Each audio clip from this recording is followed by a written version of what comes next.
越有禮貌嘅人，越有態度嘅人，就代表佢越誠懇。錯。我間時咧做電腦咧，我曾經咧都遇過一件好得意嘅事情，我想喺今日呢一集裏面咧分享俾大家聽。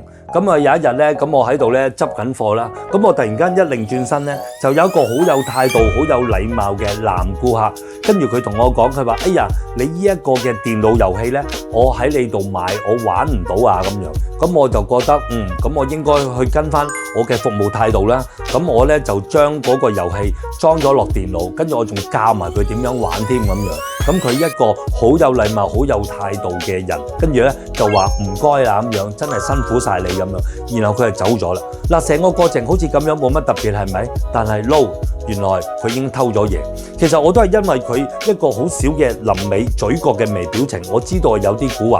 跟住我一睇翻我嘅貨架，原來我已經係冇咗一件貨。人咧蠱惑嘅話，佢就所有嘢都係向住蠱惑嘅方向。所有面層嘅唔代表底層嘅，所以咧各位做生意要小心啲啊！留言區話下俾我知，究竟你有冇俾人偷過嘢？好片記得俾朋友